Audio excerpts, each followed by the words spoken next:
Now, please let me introduce you to Rohit Kumar, a product security engineer at 𝗂, India, whose open source contribution have helped the companies across the globe to build and have better protection against cyber threats. He is a bug bounty legend, an open source code's guru, and a passionate advocate for building more secure products. He's sharing his wealth knowledge on data security and lateral movements, revealing the strategies and tactics that can protect our most valuable assets in the cloud, SaaS, SaaS is software as a service, and infrastructure. Get ready for a masterclass. All right, so see. Okay, so am I audible? Yeah, just in case if I'm not audible at the last, you can just raise your hands so that I will repeat again, okay? Because I want to ensure everyone listens to this conversation. And this presentation would be, I'm telling you how it will look like. Firstly, it would be a little bit non-technical so that you can understand what we are about to discuss. Then we will go very deep and technical, like what's happening, and whatever I will be discussing, it would be totally something like a very common mistake around every organization is doing, and I'm 100% sure your organization is also doing. So when I'm saying 100% sure, you will see it here right now. So this problem is basically around IAM. So I will be showing you why your GCP IAM is wrong, AWS IAM is wrong, Azure AD IAM is wrong. All of these providers are showing you incomplete information of users. So I'll be showing you that. I will be also going a little bit deep into Kubernetes privilege escalations. So I'll be showing you how you do Kubernetes privilege escalations, how GCP privilege escalation will work, and the root cause is always same. So whenever you look into any data breach, like in the world, most of the time it's like some developer's service account has been compromised, credential compromised, or even if it's social engineering, at the end, credential compromised. So this is about IAM, like how an interns takes over the entire infra. So this is what I will be discussing. And this is a little bit about myself. So I will be also presenting an open source tool, which would be around this presentation. So that tool will help you detecting privilege escalation paths and attack paths in your infra. So by the way, I also maintain Code Arsenal community. So it's just an open source community where what I do is I pick some of the top bug bounty reports from HackerMan activity, and I show you how to fix it in Rust, Python, Java, because everywhere we have CTFs and offensive, but we don't have anything which discusses about fixing security issues. So I document those also. So, okay. So this is what we'll be discussing, GCP, Kubernetes, and SaaS. And to make this quick, I will be focusing on only one critical security issues, which is same everywhere. And if you look at this specific meme, this is very famous. Like whenever we do user access review, we ensure that we look at every user, is it admin, is it having compute admin access, whatever he has, and we ensure from those tools. What if your trust of source of truth is totally wrong? So that's what I will be focusing on, that why GCP is wrong. You should not trust GCP or AWS or any of these providers. So let's go. So this is why we'll be discussing it, because we are going to the presentation. First, we need to understand actually why we are discussing it. So the first thing is most of the companies are using tools like cloud security or like IGA tools or PIM-PAM solutions. So I'll be showing you how you can overcome these solutions as an attacker. Like even if you're using PIM-PAM, you will be able to bypass it easily. And this is not very technical bypass. Even a 10th class student will be doing bypass. And at the end, most of the data breaches are done by 14 years old kid. So you will see in the news. So that's what we will be discussing. So we will be bypassing all of the security tools, whatever you are using. So your cloud security, IGA, or like IAM monitoring, whatever you can think of. Now, the main problem here is we have a very famous keywords in the market running. KSPM, CSPM, DSPM, lot of PMs. But a lot of people don't discuss about the transitive privilege escalation, transitive users. We know about transitive dependencies in SBOM. But what about transitive users, which most of your softwares cannot identify? So for example, I'm giving you, okay, we will understand from this one. First, let's look into a famous data breach, which one is related to Uber, and we will understand why it happened. So this was in 2016, and the main reason was one of the repo was having hard-coded AWS credential that got compromised, and attacker downloaded all of the PI or sensitive data from the bucket. Now, to cover up this story, they said this was part of the bug bounty and they paid $100,000 just to cover up the story. But, and later on, and they did not disclose this incident for 1 year. So because of this, CEO also got fired. So this was the main problem. Like, if you see here also, AWS credential theft. So whatever the attack chain is, at the end, someone is taking over your credential. That means if your credentials gets compromised, or if you're using, let's say, workload identity, if your workload identity machine gets compromised, you are done. So it's not about the person or who is using it, because everyone is focusing on training the users or lot of reviews or whatever you do. At the end, this is inevitable. It will happen, whatever you do. So we will see how to fix it. Okay, so main reason was IAM bad practices and usage of same service account. So they were using same service account. There was another famous story. What they were doing is like they were having PI data in the bucket, and fortunately it was encrypted, but unfortunately same key was used for storing and for encryption and decryption. So the same key got compromised. They got the KMS key and they decrypted it. So this happened in one of the most biggest company in the world. So this is some of the stats, and most probably this is, I guess, last non-technical slide. After this, we will going through technical one. So these are on stats.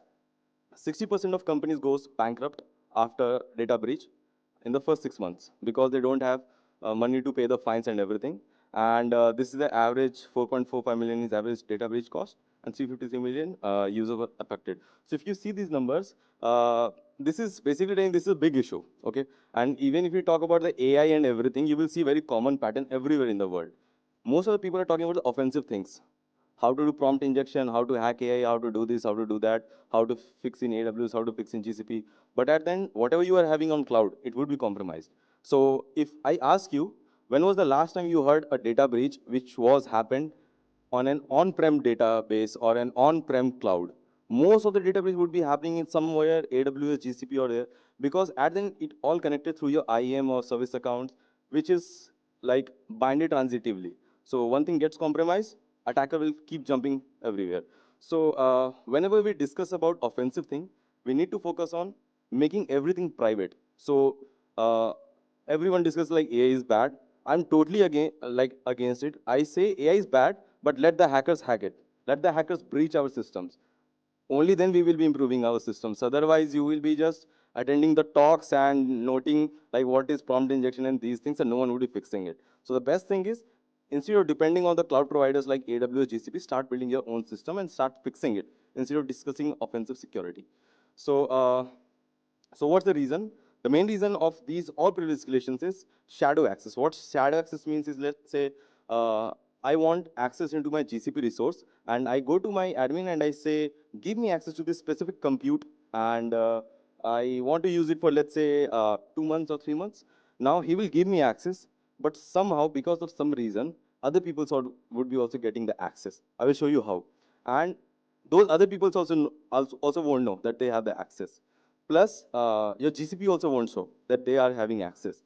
And when a data breach happened, let's say my key got compromised, so GCP will be compromised from my keys, but when you do incident response or everything, you will see I'm not the part of GCP. I'm not the part of Kubernetes. So why it's still happening?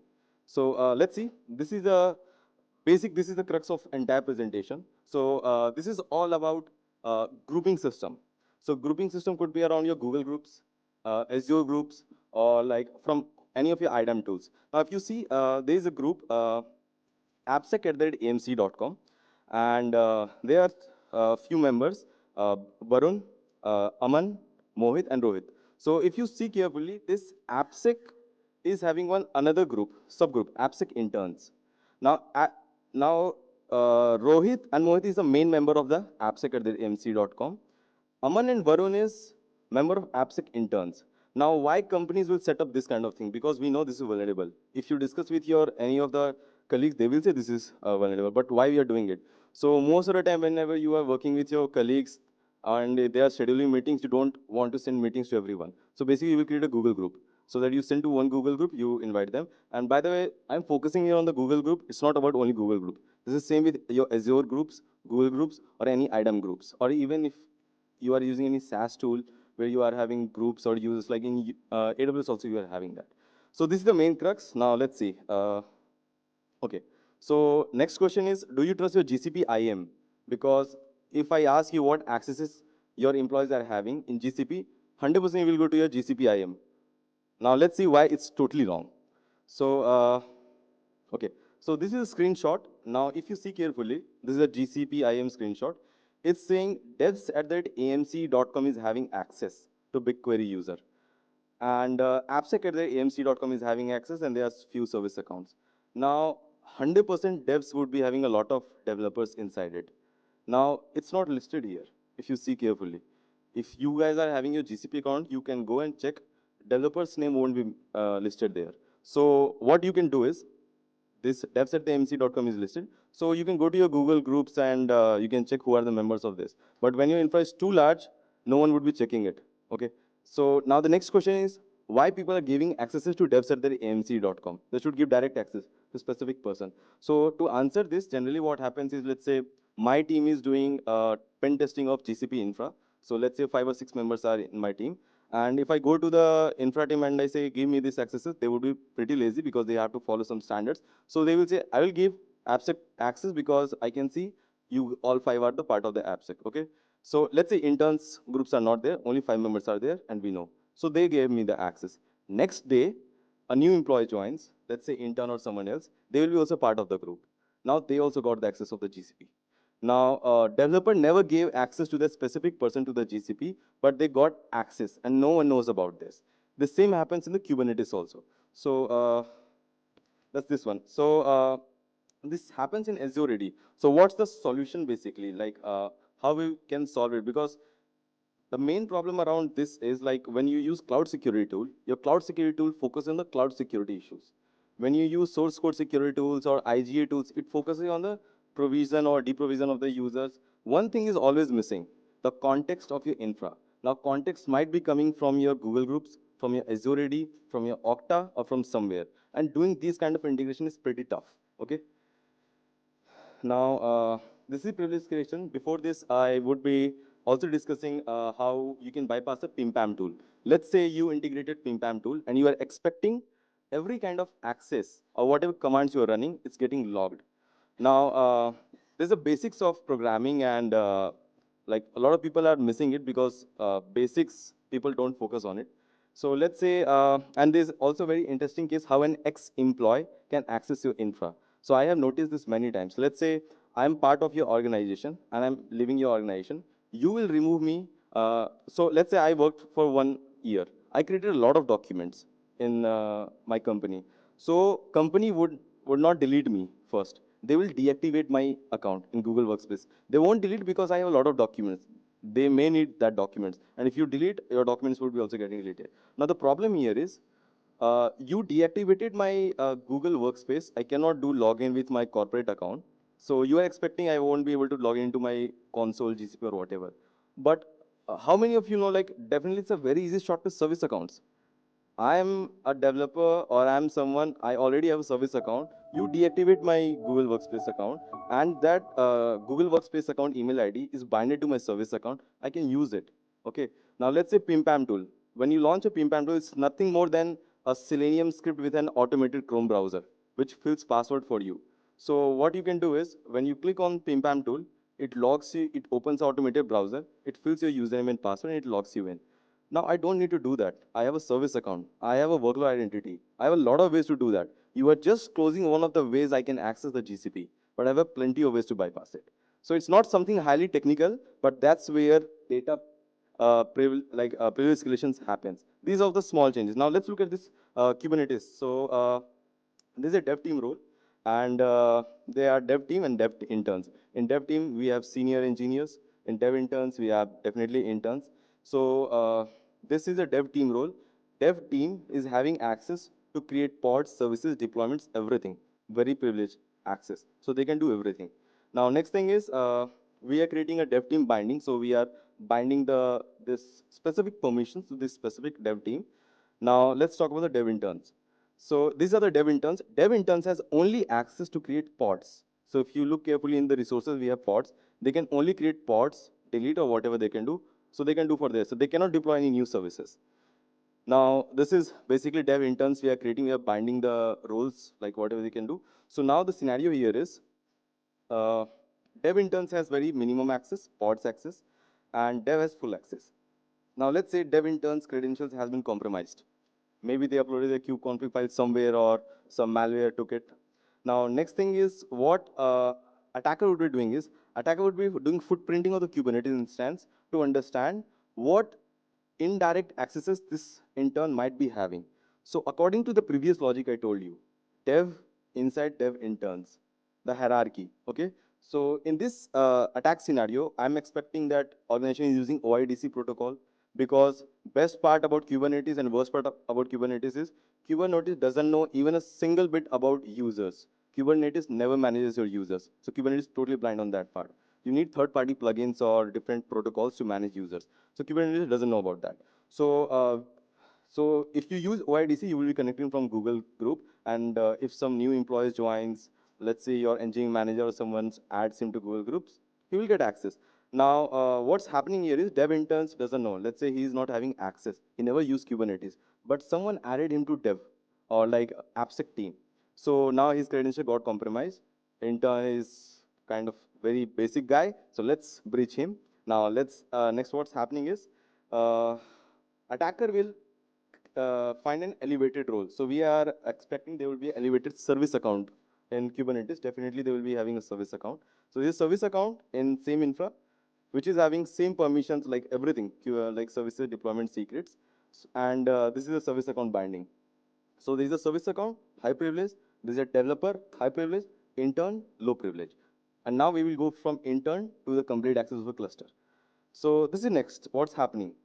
Attacker will create a malicious pod from developer's credentials because he's having permission to create a pod.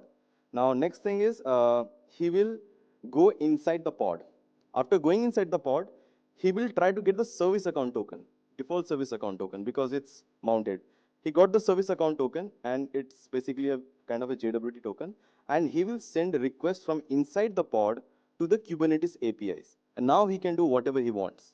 Now, the problem here is, there was a service account which was like, and people people was not having a proper visibility who can use this service account, because if service account is in infra, most probably everyone can use it. So these kind of scenarios, like most, you won't be having it documented everywhere. People are creating a lot of service account Kubernetes, and if intern's account gets compromised, someone can attach a default service account to service account, and they can start exfiltrating all of the data. So they just need a service account with high privilege, which is pretty easy to get in Kubernetes infra.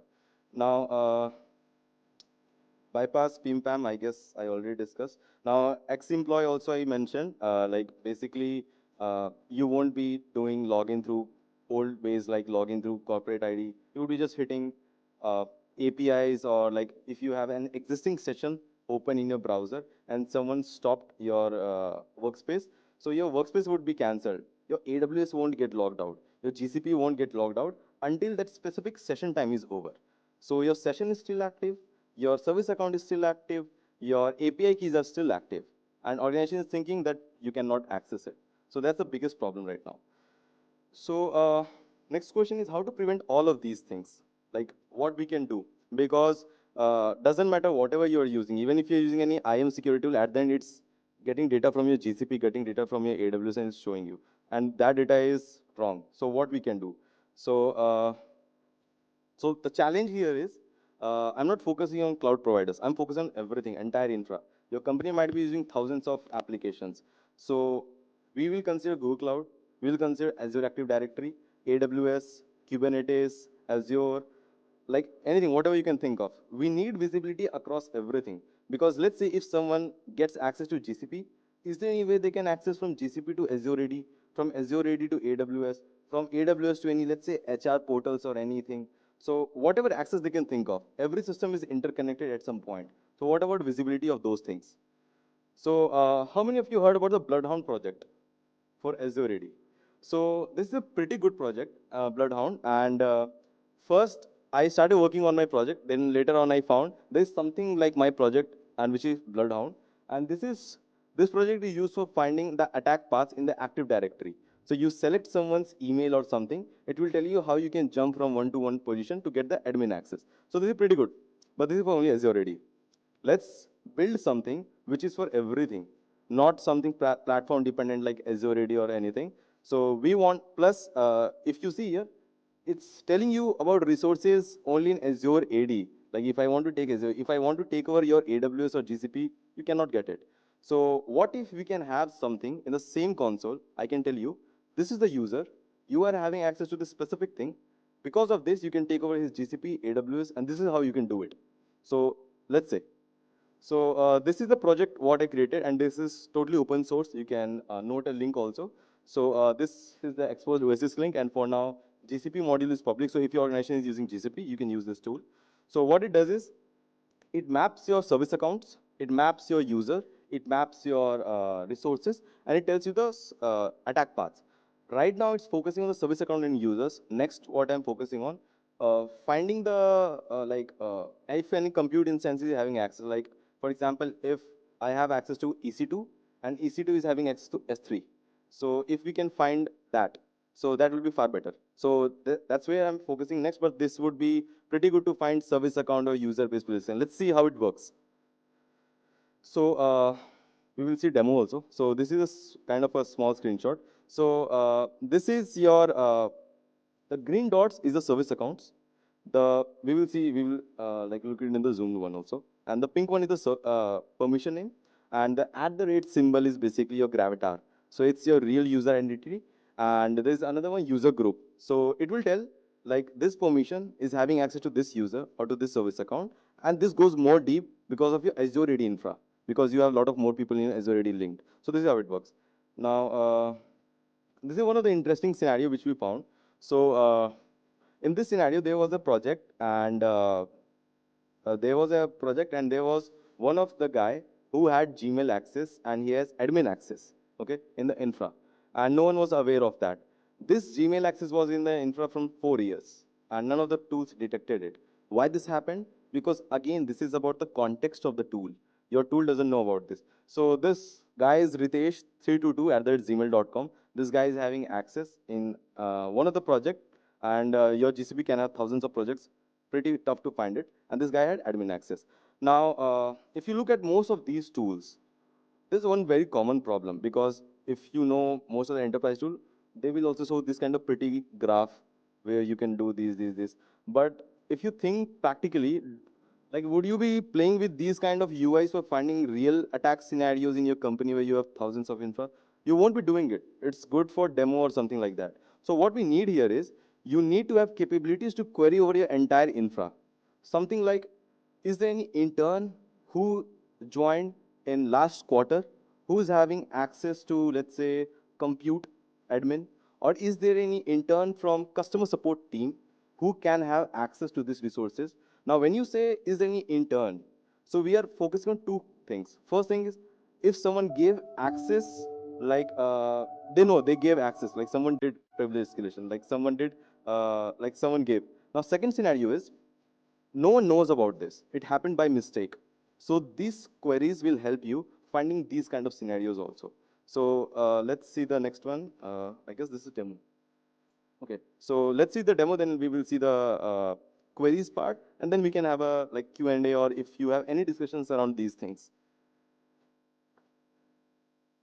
So this is the graph of pretty small org. Like small org means this is just a one GCP project, one I guess AWS project, and I guess one Cloudflare. But in typical scenario, you would be having thousands of projects and Kubernetes with, let's say, 20 namespaces or different thing. So we would be mapping everything. So whatever you can think of, this is a relationship between your entire infra with each specific user. Now let's see. So if you see on the top, there's a user type where you can select user. Like if you see, yeah. So here permissions you can select. So if you want to know anyone is having admin access anywhere. When I say admin access, it doesn't mean administrator. So just a minute, I would be zooming it in this video. So when I say if someone is having admin access, that doesn't mean administrator. It's asterisk admin asterisk. So compute admin, admin access, network admin, or load balancer admin, or your billing admin, And these admins are over your Cloudflare, GCP, anywhere. So these are the employees. Now next, okay. So this is, okay.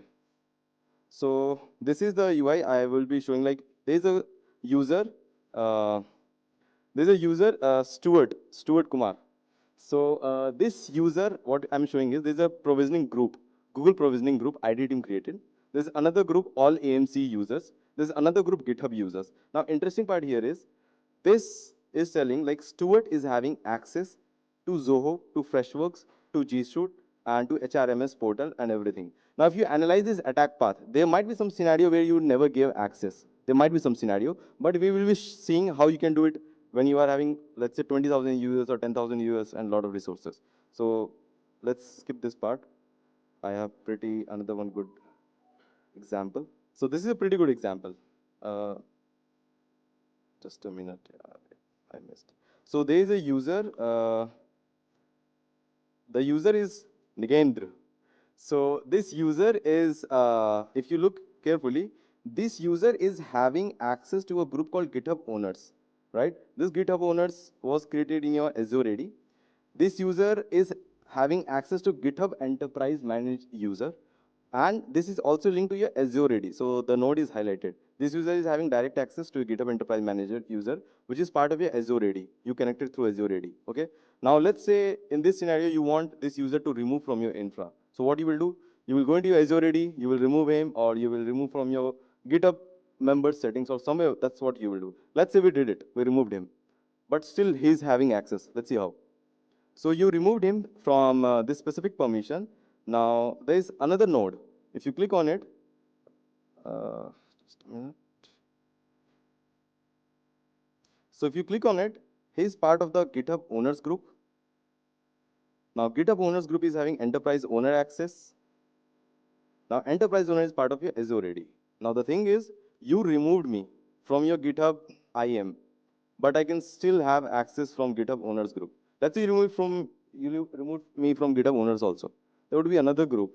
There can be possibility of 10 groups. You cannot remove me from everywhere. If you will remove me, you will definitely will break something in your system. So this goes very, very complex when you are using thousands of tools in your infra. You cannot remove me from everywhere. I just need to find a specific path to do these escalations. Okay, now 30 interns, or you are having 250 developers or customer support interns.